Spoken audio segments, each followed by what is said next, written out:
Hello, beautiful people. Welcome back to Spiritual Reset Sunday. I'm Angela Willis, your co founder of the Vision Board Mindset Reset Circle, and also your wealth and wellness resilient mindset coach and realtor. And here, the Vision Board is a safe place to heal, hope, and see yourself winning. This is also a place, a faith based circle for those who know there's more, but may currently be in a season of transition, rebuilding or reset, desiring to heal, grow, hope, and see themselves winning. This is, I want to say, not just a vision board group, but we are a reset circle. Those, especially created for caregivers, people who are on their God given assignment or people who believe they're prepared for their next assignment. I want to say that this is also an iron sharpening iron group, not just a monologue. And speaking of iron sharpening iron, typically I go live, as you all know, on Sundays, but today I'm doing something different. And today is a special conversation because we're talking about healing and like when what it really looks like to keep going no matter what season of life you're in. And I'm joined by someone very dear to me, Miss Sharon Price. Let me see if I can find my little hand applause here. Let's see a drum roll. There we go. So, again, just grateful, so delighted to have Miss Sharon here. She's part of our vision board community, and her story is such a beautiful reminder that it's never too late to walk in your assignment or purpose. And Sharon, thank you so much for being here. I appreciate you so much. And Thank you for having me. you are so welcome. And I want to, before we get into your story, ask you, how are you feeling today? How are you I'm doing? feeling How's your week good. been? I'm feeling good. For 74, just turned 74, I'm feeling real good. Just had a birthday. Oh yeah, happy belated birthday! And you Thank look you. great. You Thank look great. you.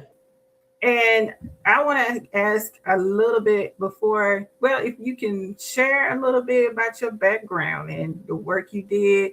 I know you were in the group home industry for some time, and so would you mind kind of just sharing sharing to the members of the group a little bit about that? Well, tell you the truth, it took me a while to come into my real place. Sometimes you have to find your niche, and Mhm. coming into the mental health arena was my niche. And Mhm. before I came into the group home, I was a mental health caseworker for 20 plus years. Wow. And when I came into that field, because I grew up with family members that had mental illness but were not diagnosed. So I Mhm. knew nothing about mental illness. And that was back in the 80s when I first began. But after working as a in case management for 20 plus years, I found myself being laid off. Mhm. And when I was laid off, I walked out the door with 13 clients, starting a Mhm. new business, not having any idea what I was going to do. But I had 13 people that needed my help. And that's Wow. how my group home began. It began with people needing housing, people that they were difficult people. That was the problem. They were difficult people that needed a place to live and they needed a safe place. And I Mhm. provided that. I'm out of the group home business now for 2 years now, 1 or 2 years, I forget. But Yeah. I was in the group home business I started in 2003. 2003. 2003 Yeah. is when I started my business. I This is started out 2026. as a representative payee, and that is a person that is over Social Security benefits for clients. Okay. Yeah. I did. Mhm. I was a representative payee and a group home provider. Right. Yeah.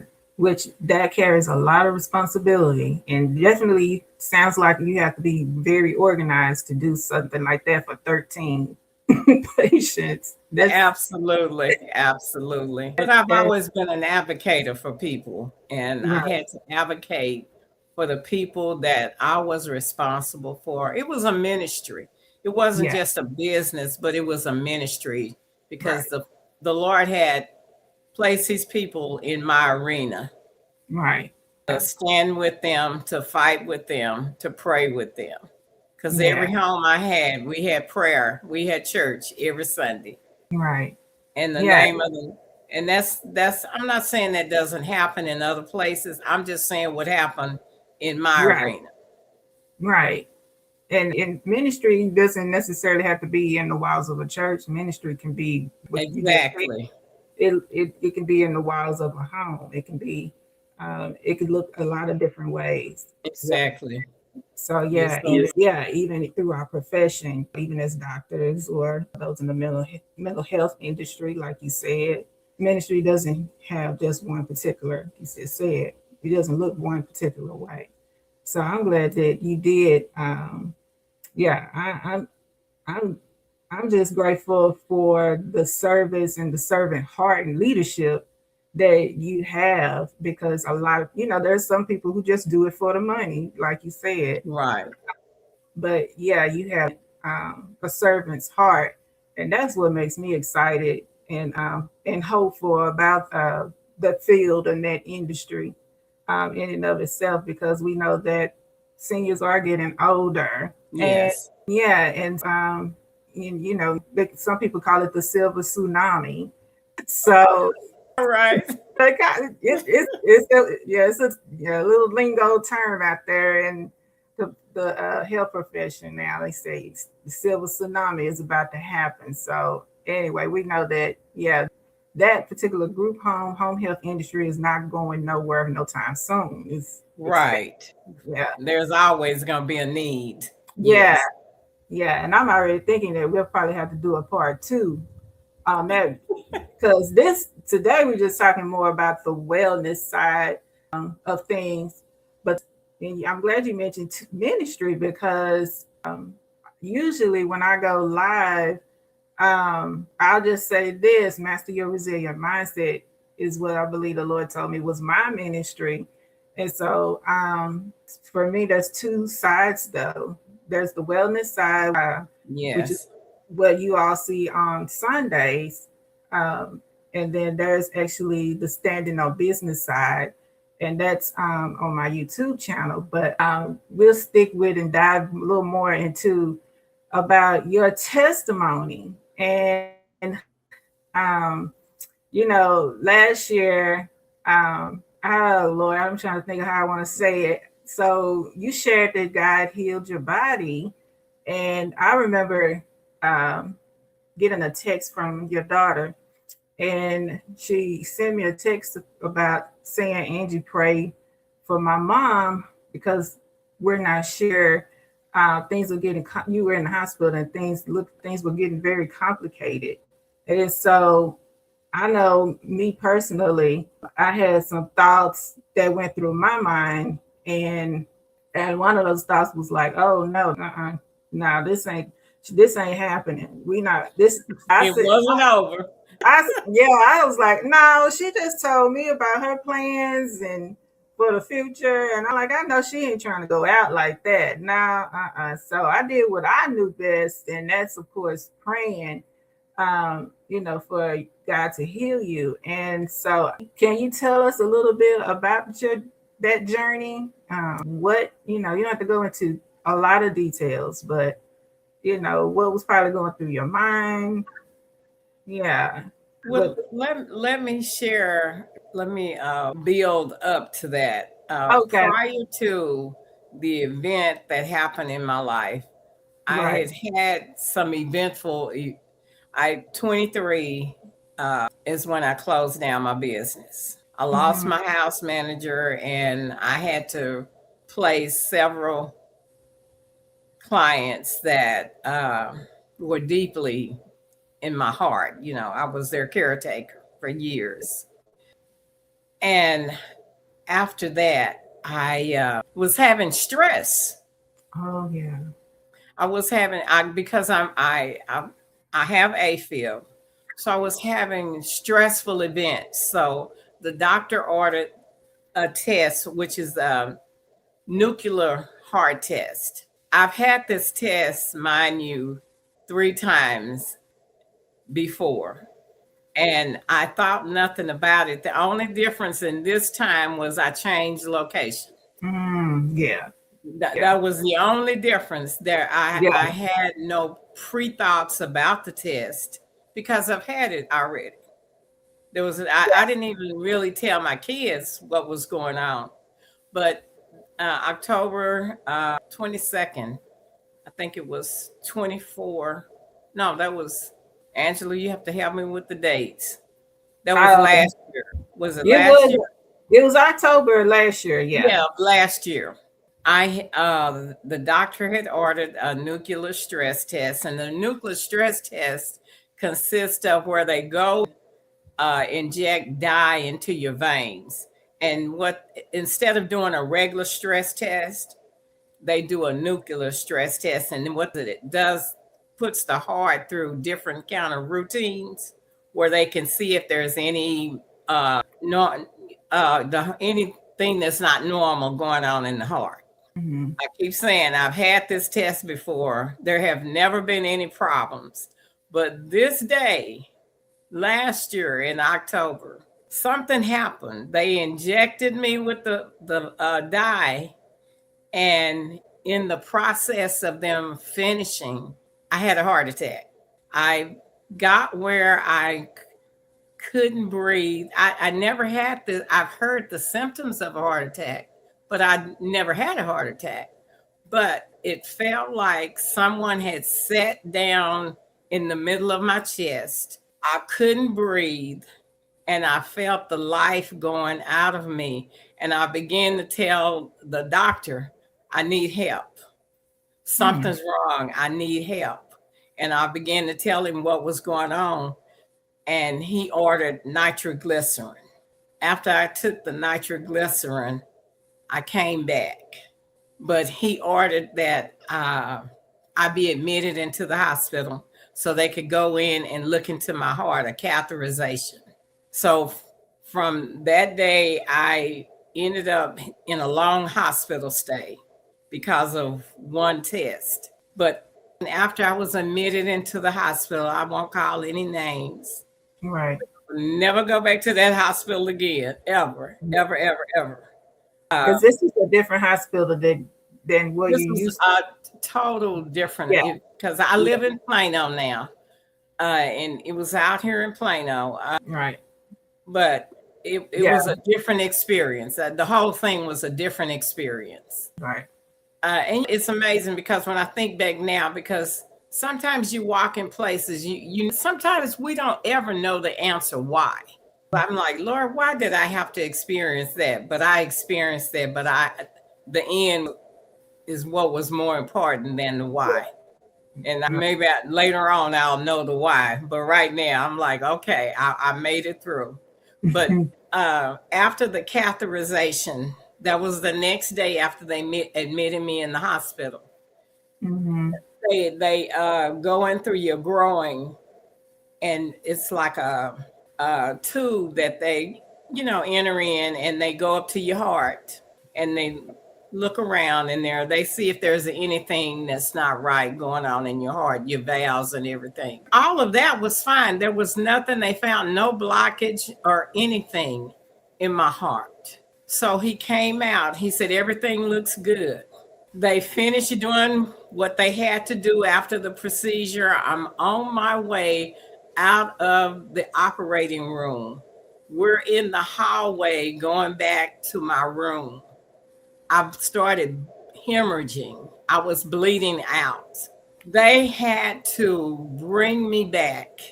I'm on the table and I'm talking to the father and saying, this is not my testimony, because I felt the life going out of my body.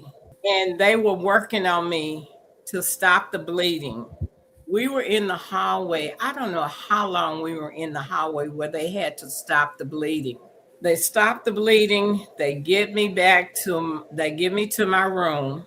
And I had to, because when you have that catheterization procedure, you have to lay flat for like 4 hours. You can't Wow. move. I was doing fine. After the 4 hour period, I'm in the room. My girls are in the room. And Chandra and I are having a conversation about a donut. She wouldn't let me have the donut my oldest daughter bought. And I'm fussing at her about the donut. And all of a sudden, I felt the life leaving me. And I said, Mm. something's wrong. Something's happening. Go get the nurse. Call the nurse. And all I could do was say, help me. Somebody just please help me. I knew I was in trouble. And again, they had to rush in and save my life. This was the second time. Actually, the third time. It was when I had the procedure and I had the heart attack. Coming out of the operating room, I bled out. This is the third time. I'm bleeding out. I'm hemorrhaging. Right. And it is an amazing place. Thank God for the relationship with the Father. That's all I can Mhm. say. Because even in the midst of that, the only person I knew that was there, closer to me than anyone else around me, was my Father, my Heavenly Mm. Father. And that's who I had a conversation with. And I could hear what was going on around me. People were doing so many different things to my body. And I could hear, we're losing her, we're losing her. But I was continuing to talk to the Father because I said, Mhm. Father, this is not it. Yeah. This is not my time. This is not my testimony.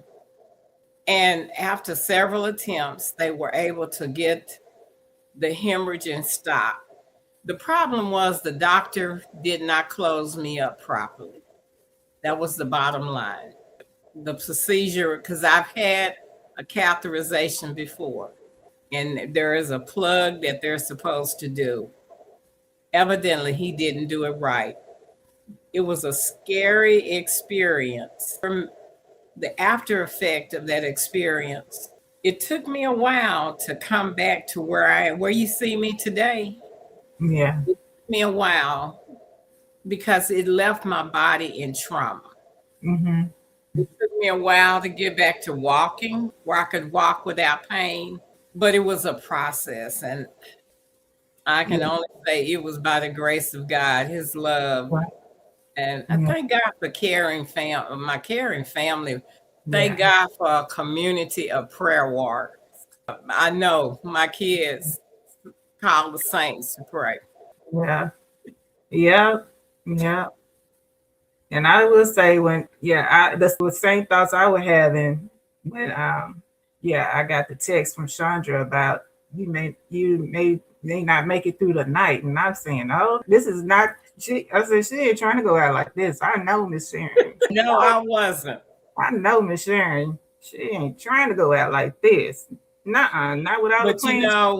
Yeah. that's what that scripture, Romans 8:31-39, no Mhm. weapon formed against me shall Yeah. prosper. Because it doesn't say the weapon won't form. Yeah. It does not say Yeah. circumstances won't hit our life. It does not Exactly. say that.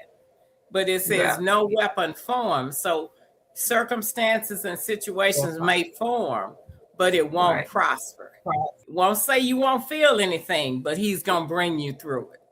Oh, A safe for passage. sure. Yeah. Yeah.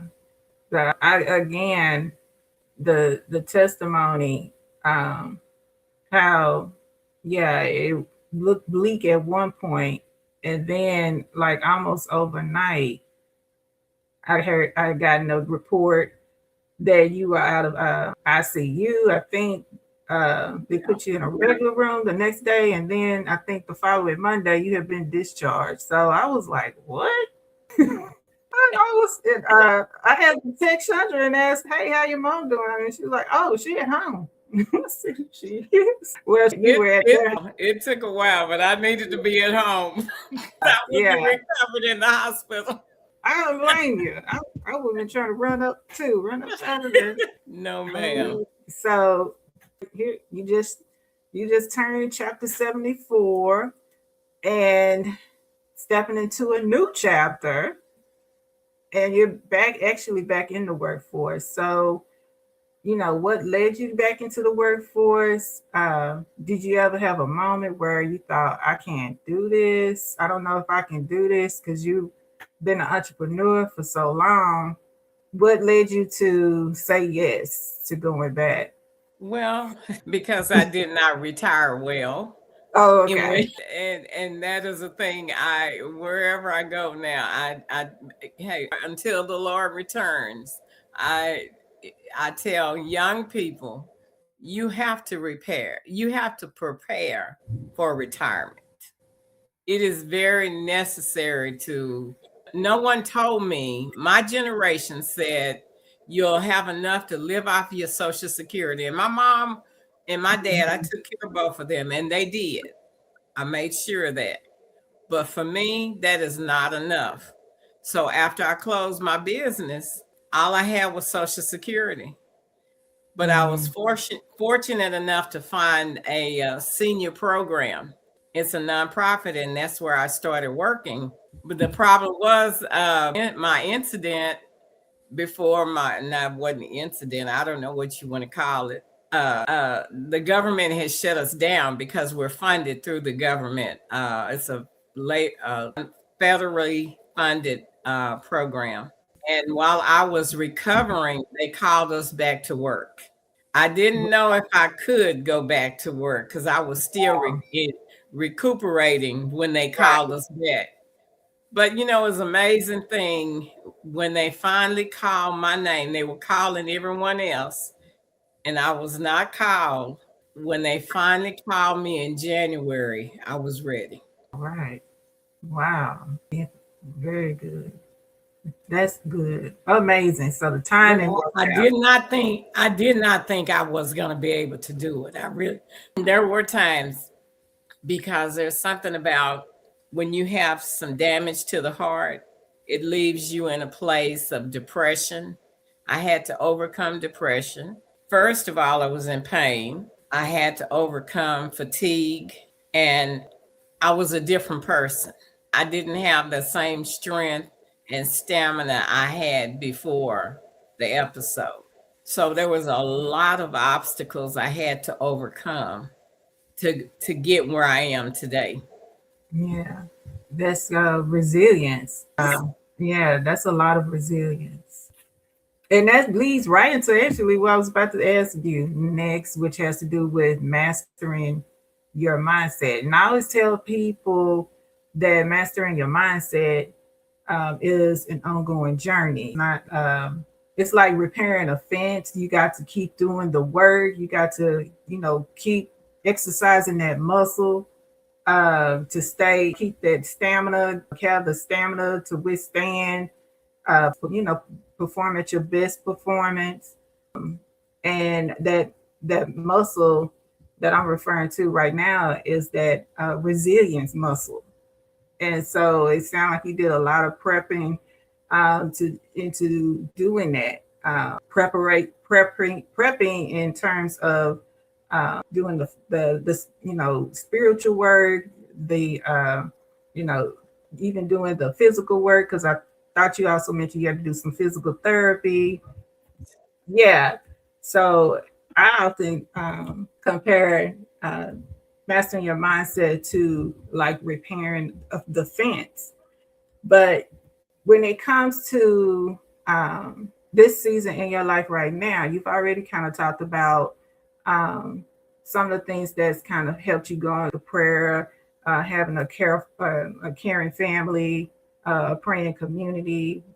What are some other things that has helped your mindset keep you going?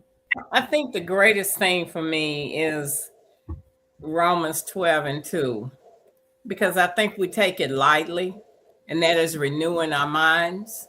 Oh because yeah. and that's I can only say a believer because the word only speaks to believers. Hmm.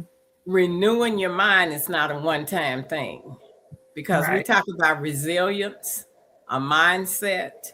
Those are things that have to, it's a constant thing. Renewing your mind with the word because you may have read today, but if circumstances come, that what you received yesterday is not enough for today. So Right. renewing our minds is a daily thing. And with renewing our mind, it causes us to have more creative ideas because it comes from the Father. It comes from within. So that's where our resilience comes from. That strength, new ideas, new mindsets. It's a Okay. continuum you take in and he brings out, pouring out. Yeah. Yeah, I love that because again, that's what Spiritual Reset Sundays is about. It's about renewing the mind and kind of just really sitting, being present in the moment, focusing on gratitude Yes. and just kind of feasting on, the I always say the greatness of God because He has done already so much for us, you Right. know, and He's never going to leave us and He's not going to forsake us. So focusing on His promises is another thing that Yes. keeps us going. And I feel like, yeah, um, that pours back into our cup. So I like what you just said. And so we're coming close to the closing. And what wisdom or what would you say to someone who feels like it's too late for them to start over or start a new chapter? Um, like what would you say, or what's one small step someone can take today if they're feeling? After this happened, I mentioned depression because I lost my strength and I had to work so hard to get back here. But I really feel like it was revealed from the Holy Spirit that, hey, you still here, girl.